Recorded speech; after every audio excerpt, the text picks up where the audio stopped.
The reason why we call for this press conference is as NDC youth or concerned youth in Asawasi is regarding the current parliamentary reshuffle that took place not too long ago, which has bettered a lot of misunderstandings and issues within the NDC, which is signaling that there is a serious division currently in our parliamentary caucus. And that's basically the reason why we are here this afternoon as concerned youth, who the agenda of His Excellency John Dramani Mahama coming back into the Jubilee House as the next president of Ghana is our priority. First and foremost, we are saddened by the news of the parliamentary reshuffle, which affected our dear Honorable Member of Parliament in the name of Honorable Muntaka Mubarak. The news hit us so hard, but we believe strongly that Asawasi constituency is a constituency which was highly favored by the constituency or the national executives. They have done us the honor of giving our Member of Parliament the opportunity to serve in the capacity of the Minority Chief Whip, from the Minority Chief Whip to the Majority Chief Whip, and it's very, honoring, and we thank the party.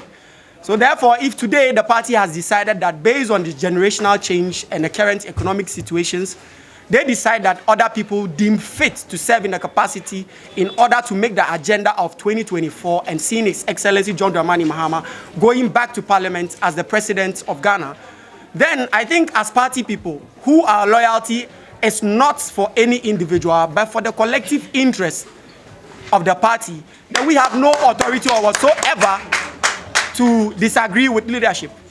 I believe the delegate conference that the NDC did not too long ago to select its national executives, one of the main reasons why thousands of delegates across the 16 regions of Ghana decided to give the nod to Honorable Johnson Asiedu Nketia to lead the party as the chairman,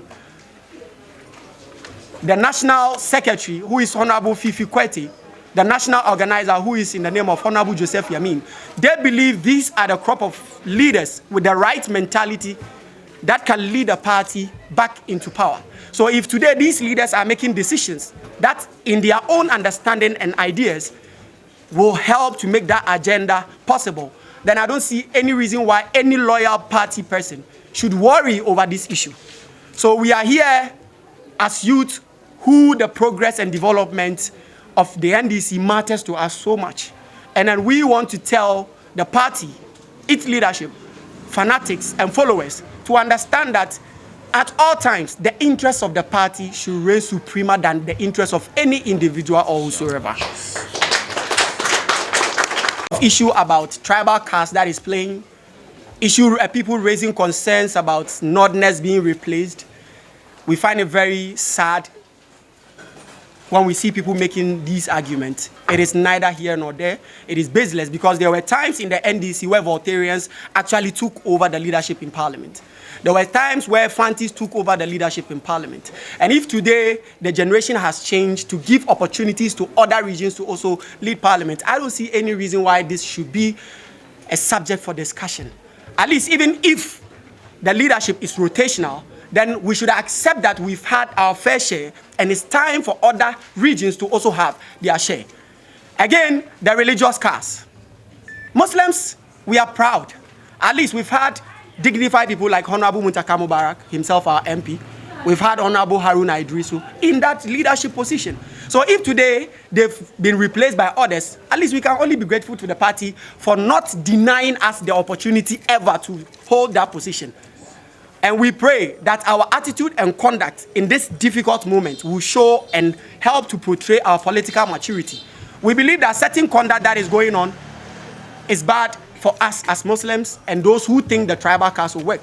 Because we believe our posturing today is going to determine what we stand a chance of getting in the nearest future possible. So I believe strongly that our MPs who are currently agitating over the shuffle would come to understand that the decision or the collective interest of the NDC should reign supreme. Not too long ago, we were following the press conference which they addressed, and then I was expecting to see our leaders coming out to say they have also chosen the collective interest of the party over an individual interest. But I was highly disappointed because what happened was the opposite of what we thought. So we would, at this moment, call on them. We beg them, as people, if they really believe that they want the prosperity of Ghana and they want His Excellency John Dramani Mahama to walk back in the Flagstaff House as the next president of Ghana, then they should listen to the plea of the hungry grassroots person, that they should they should give chance for peace to reign by respecting the leaders they've given the nod to lead us, to make the decision that will end us, or that will clinch us victory come 2024. Sure.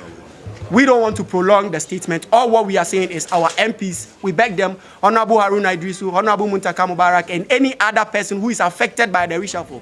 Of course, change is something that is constant in our lives. As to whether it's negative or it's positive, we need to know how to suit or adjust ourselves to suit the emerging changes. And then we believe to get what you want, sometimes you need to sacrifice what you want to get what you have, or else what you have becomes the sacrifice. So we think that this initiative, when they listen to the plea, is sacrificing their interest for the collective gain of the NDC and clinching of victory come 2024. Finally, I would like to thank the Ashanti Regional Police Command for the intelligence that they gathered yesterday in time to salvage the situation, which could have been worse. So we say a very big thank you and congratulatory message to the Ashanti Regional Divisional Command. Not too long ago, the crime officer for airport runabout was here to make sure everything was going on smoothly, and we are grateful for his intervention and prioritizing the peace of the people of Asawasi, and we continue to be committed to being law-abiding citizens and to abide by the rules and regulations of the country. I thank you very much. Thank you.